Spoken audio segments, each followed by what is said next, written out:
महाराष्ट्र राज्य द्राक्ष बागायतदार संघाने मला इथं बोलण्याची संधी दिली, याबद्दल मी त्यांचा आभार व्यक्त करतो. आणि उशीर तर झालेला आहे, मी माझ्या विषयाला त्वरित सुरू करतो.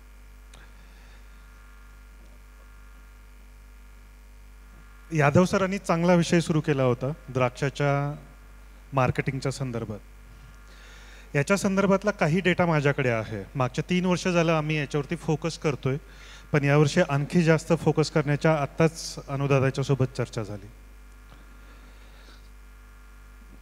अल्बानिया नावाचा एक देश आहे.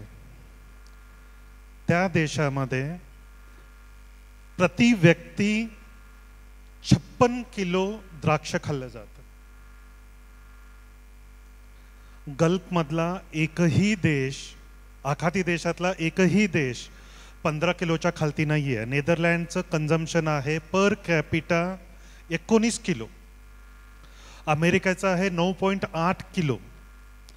तुम्हाला माहित आहे का भारताचा किती असेल?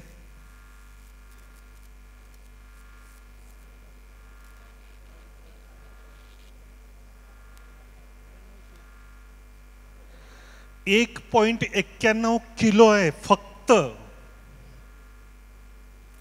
1.91 किलो.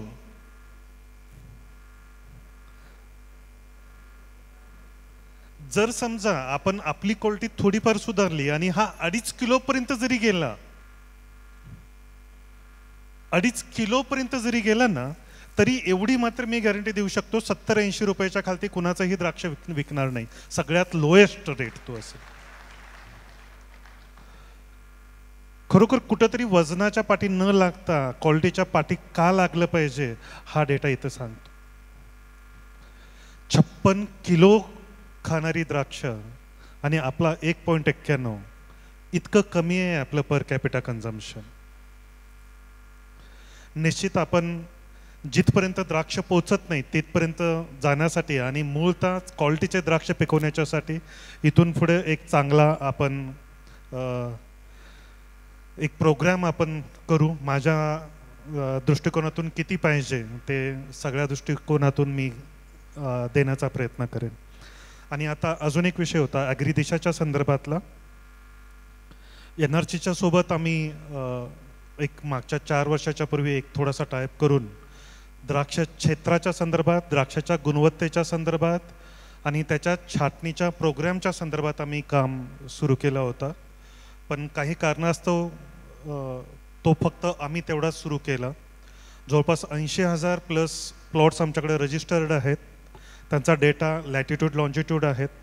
तो डेटा आमच्याकडे व्यवस्थितपणे येत नव्हता. याच्यासाठी मागच्या 3 वर्षापासून आम्ही GIS थ्रू म्हणजे जिओलॉजिकल इन्फॉर्मेशन सिस्टीम जे आहे सॅटेलाईटच्या माध्यमातून आम्ही ते डेटा सुरू केला. धावपळीमुळे मला नाशिकचा डेटा नाही काढता आला, पण सांगलीचा डेटा माझ्याकडे आहे. इथपर्यंत आम्ही करू शकतो की कोणत्या गावामध्ये किती एकर द्राक्ष आहे, कोणत्या सर्वे नंबरमध्ये किती एकर द्राक्ष आहे, त्याची गुणवत्ता किती आहे आणि त्याचं इल्ड कॅल्क्युलेशन्स, त्याची क्वालिटी, या सगळ्या गोष्टी आम्ही कॅल्क्युलेट करून कदाचित पुढच्या हंगामापासून आम्ही देण्यास सुरू करू. कोणत्या आठवड्यामध्ये किती ॲक्च्युअलमध्ये छाटण्या झालेल्या आहेत याही संदर्भामध्ये आम्ही देण्याचा प्रयत्न करू. याच्याही काही जर फायदा होत असेल MRDBSला तर निश्चित आम्ही त्यांना तो पोचवण्याचा प्रयत्न करू. आता मूळ मुद्दा माझ्या विषयाकडे, हवामानाचा अंदाज. खूप वर्षानुवर्ष खूप किचकट होत चाललाय हा विषय, अंदाज वर्तवणं, त्याच्यामध्येही इतकं जास्त व्हेरिएशन करणं. 2011 पर्यंत विषुववृत्तीय भागातला जो तापमान होता तो स्थिर आणि मेंटेन होता. इतकं काय त्याच्यामध्ये वर खाली किंवा चढ उतार होताना दिसत नव्हतं. पण 2011 पासून कन्सिस्टंटली विषुववृत्तीय भागातील तापमान जो आहे तो वाढताना दिसला. तसा हा ग्राफ 1970 पासूनचा आहे. पण थोड्याफार दिवसानंतर तो जो टेम्परेचर आहे तो टेम्परेचर परत पूर्ववत येत होता. पण ती परिस्थिती आता दिसत नाहीये. आता इंडियन ओशियन डायपोल सगळ्यात चर्चेतला विषय एल निनो ला निनो.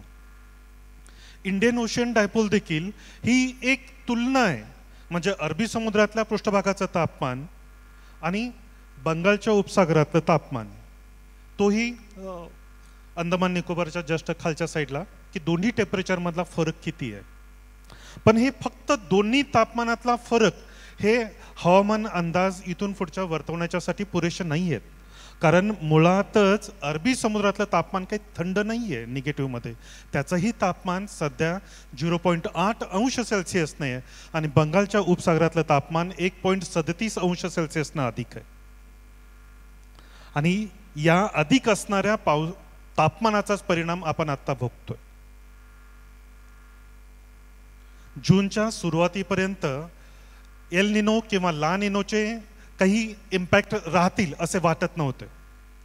पुढच्या वर्षी जून पर्यंत स्टेबल वातावरण राहील असा एक अंदाज होता. पण मागच्या एका महिन्यामध्ये असं काही घडलं की टेम्परेचरमध्ये इतके जास्त डिफरन्सेस दिसून आले की ऑक्टोबरच्या मध्यापासून ला निनोचे परिणाम जानेवारीच्या सुरुवातीपर्यंत दिसण्याचे चान्सेस आहेत. नशीब इतकंच चांगलं आहे की एकदा परतीचे वारे आपले सुरू झाले की ला निनोचा इम्पॅक्ट आपल्या भागावरती पावसावरती इतका जास्त होत नाही. पण बंगालच्या उपसागरातलं तापमान जे आहे ते सरासरीच्या पेक्षाही 2.1 अंश सेल्सिअसने वाढवण्याच्यासाठी पुरेसं आहे. याचा इम्पॅक्ट आगामी काळामध्ये वादळांच्या संख्येवरती निश्चित होईल. हे वर्ष सर्वात जास्त आव्हानात्मक आहे कारण सरफेस टेम्परेचर 2.67 अंश सेल्सिअसनं अधिक राहिला यावर्षी.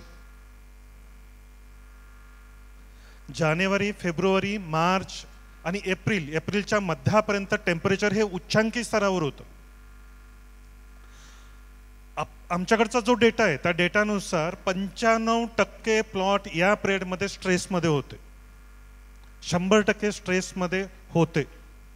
पाणी नियोजन बऱ्याच लोकांचं या पिरियडमध्ये चुकलेत कारण सरफेसचा जो काही ग्राफ आमच्याकडे येत होता तो पूर्ण रेडमध्ये येत होता बऱ्याच ठिकाणी, 95% पेक्षाही जास्त. त्याच्यानंतर छाटण्या झाल्या.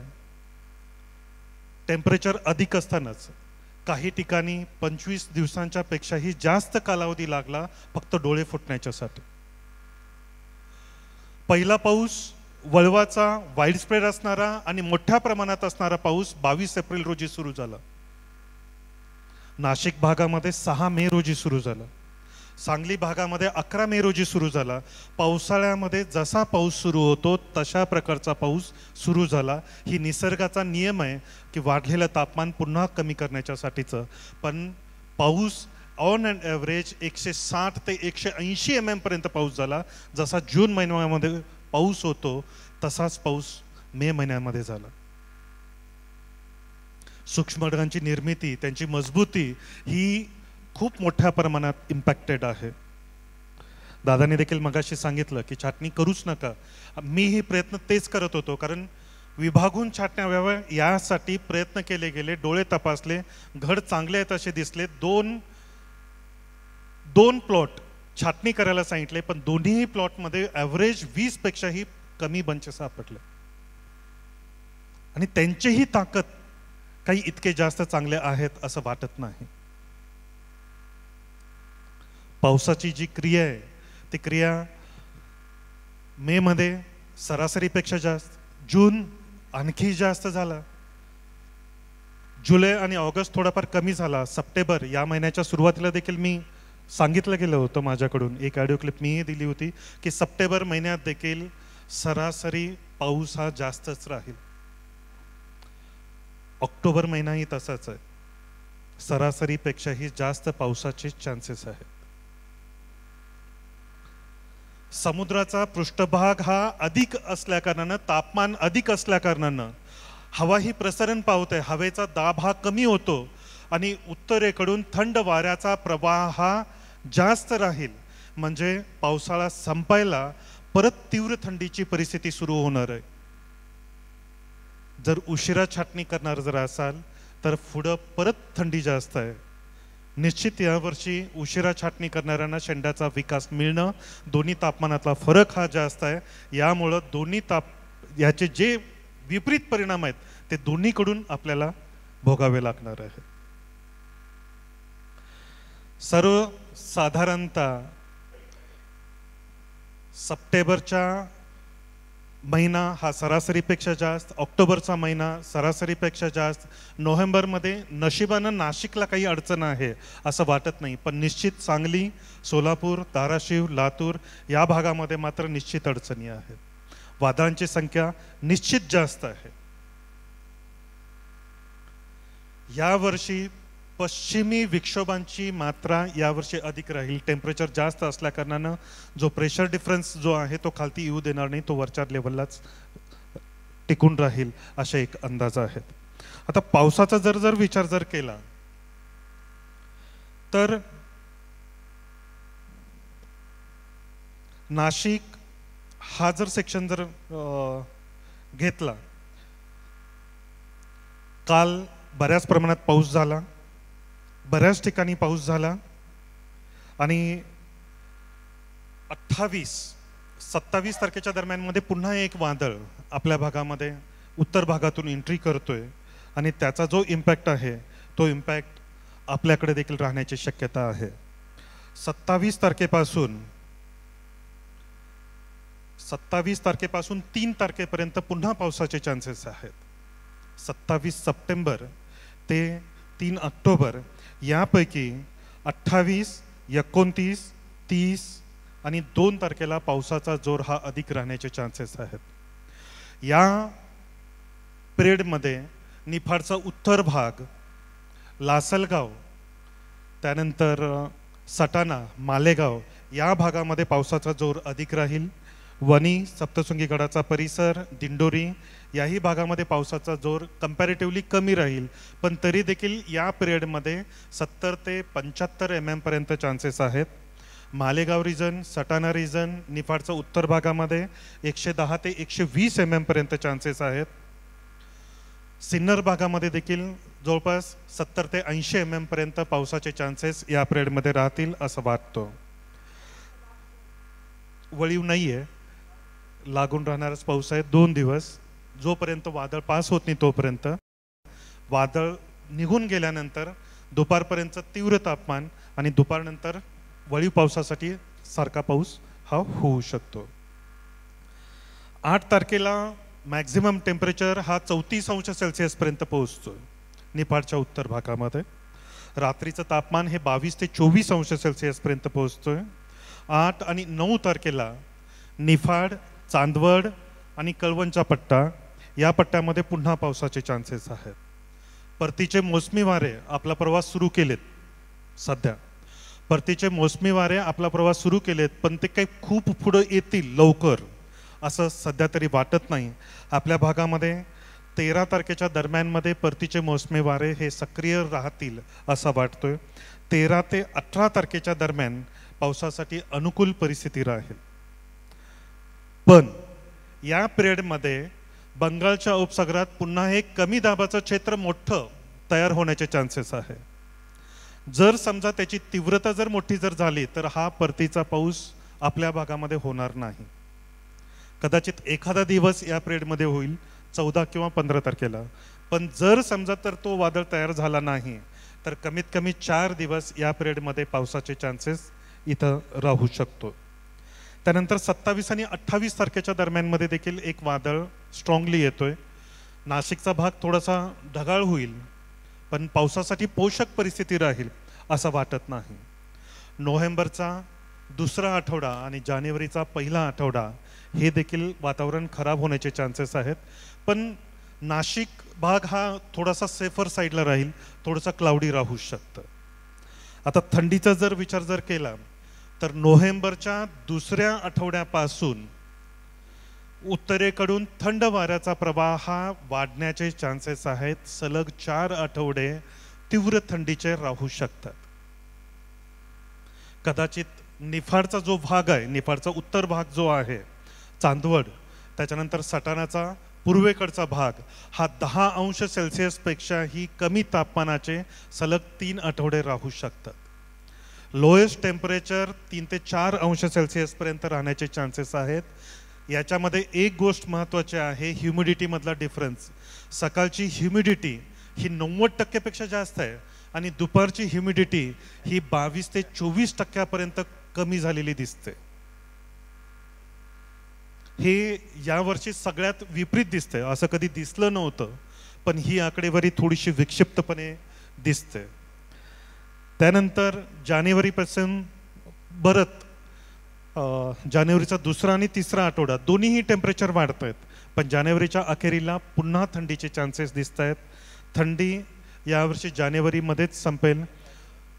उन्हाचा तडाखा हा फेब्रुवारीपासून पुन्हा वाढू लागेल असा वाटतोय. आता हा सर्व जर अंदाज जर पाहिला तर रोगांचा प्रादुर्भाव कसा राहील.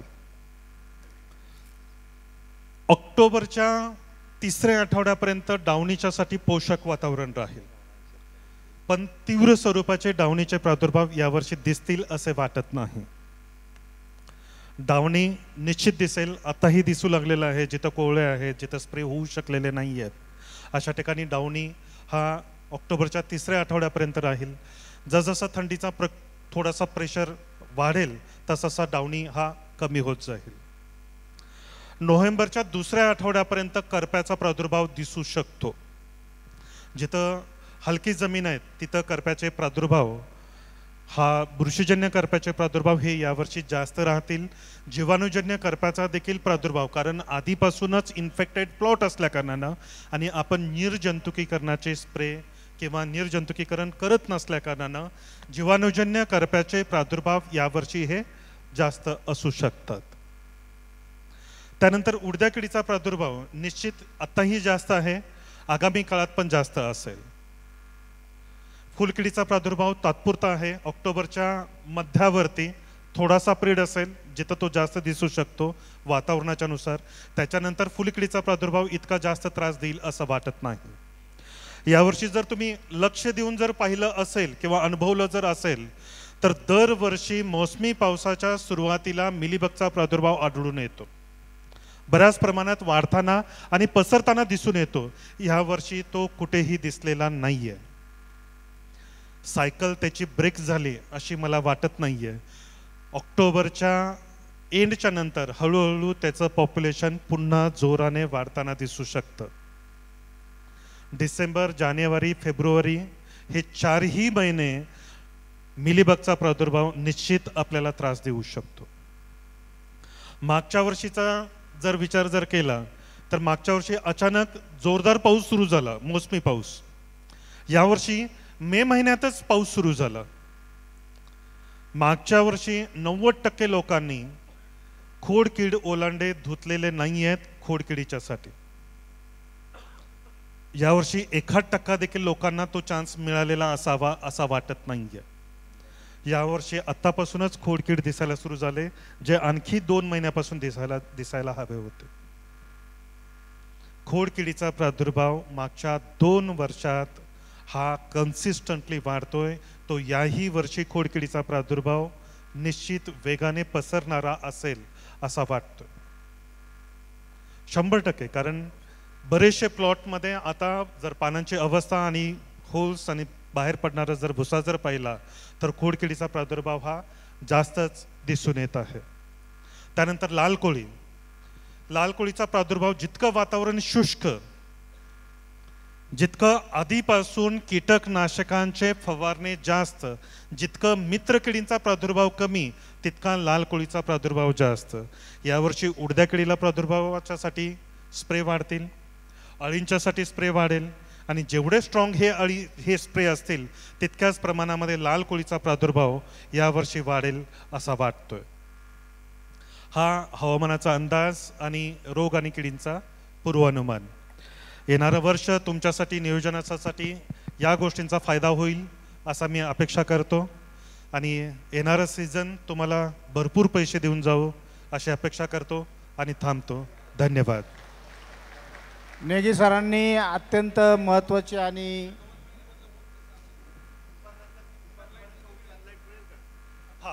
या पुढच्या 2 महिन्यामधला सूर्यप्रकाश आणि तापमानाच्या वरती बऱ्याच गोष्टीवरती चर्चा झालं की जवळपास 1800 पर्यंत आपल्याला डिग्री डेज मिळाले, पण तरी देखील आपल्याला पुरेसा गर्भधारणा झाली नाही. पुढच्या म्हणजे 3 तारखेच्या नंतर आपल्याला चांगला सूर्यप्रकाश आहे. रोजचं 6 ते 7 तासापर्यंत सूर्यप्रकाश आहे. सध्याही 3 ते 4 तासापर्यंत सूर्यप्रकाश आहे मधले 2 दिवस जर सोडले तर. पण तो इफेक्टिव्ह किती राहील याबद्दल मात्र साशंकता आहे, कारण जमीन सॅच्युरेटेड आहे, पानं खराब आहेत. फक्त डिग्री डेज काउंट करून नाही चालणार, तो इफेक्टिव्हली किती आहे आणि किती अन्ननिर्मितीसाठी पोषक आहे याच्यावरती बरंचसं काही अवलंबून राहील. धन्यवाद. चांगली माहिती दिली सरांनी. त्यांचा सत्कार कैलास काका भोसले संघाचे अध्यक्ष यांनी करावा.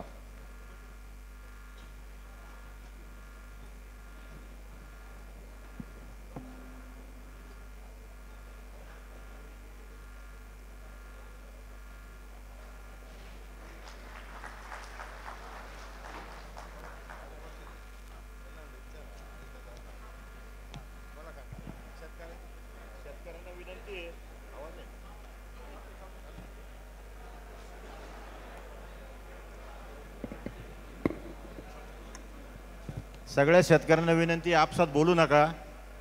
आणि आता बबलूने सांगितलं सॅच्युरेशन असेल तर बाग छाटायची नाही, आणि यांनी सांगितलं ऑक्टोबरमध्ये पाऊस आहे, बाग केव्हा छाटायची. म्हणजे एकदा असंच झालं, खाली चर्चा अशी, मला एक फोन आला, कदाचित नेगी सरांना बोलावलं नसतं तर छाटणी तरी टायमिंगवर चालू झाली असती. कारण एकदा पुण्याला असंच घडलं होतं. डॉक्टर सावंत यांनी त्यांच्या म्हणजे त्यांचं लेक्चर संपल्यानंतर हवामानावर बोलायला सांगितलं त्यांना. त्यांनी अशा तारखा सांगितल्या, अक्षरशः छाटणी म्हणजे 10-12 दिवस तर लेट झाली, पण त्याच्यानंतर पाऊसही आला नाही. जरी झाली तरी पाऊस येऊन गेल्यावर झाली असती तर गोष्ट वेगळी होती. पण तुम्हाला अजूनही सांगतो, ठीक आहे, खूप उशीर करून चालणार नाही. आपण पूर्वीच्या काळामध्ये नक्षत्र पाहून आणि त्याचं वाहन पाहून छाटणी करायचो.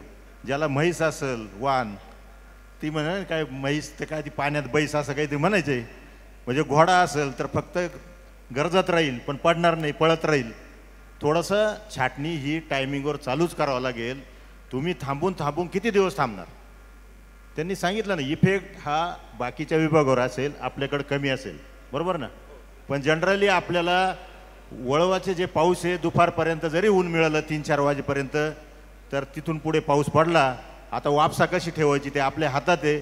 बोध कसे वापसत राहतील तेवढं थोडंसं काम करणं गरजेचं आहे. पण छाटणी खूप लेट करू नका. आणि ॲग्री दिशा जे नाव म्हटले मगाशी, ते ॲग्री दिशा नसून ती MRDBS दिशा हे ॲप आहे. तुमच्या मोबाईलवर ते डाउनलोड करून सगळी माहिती द्या भरून, आणि यांचाही डेटा आपल्याला मिळेल. हा सगळ्यांना डेटा काही आपल्यासाठी तो डेटा आहे, तो काही कोणत्या एखाद्या कंपनीचा किंवा प्रायव्हेट राहणार नाही. त्याच्यामुळं प्रत्येकाचं क्षेत्र त्याच्यामध्ये टाका, निश्चितच आपल्याला डेटा मिळेल. आणि तो डेटा आपण पब्लिश करीत जाऊ, म्हणजे शेतकऱ्यांना कळेल पण किती क्षेत्र कुठल्या कुठल्या व्हरायटीचं आहे. आता विषय आपला पुढचा जो आहे, शेतकऱ्यांची खुली चर्चा. उशीर खूप झालेला आहे. त्यातले खुली चर्चेमधले 2-3 शेतकरी गेले पण आहे. पण आपल्याला ती घ्यायची का, थांबणार आहे सगळे? हां, ठीक आहे, आपण थोडक्यामध्ये आवरून आणि ती चर्चा पुढे चालू करू. निश्चितच घ्या.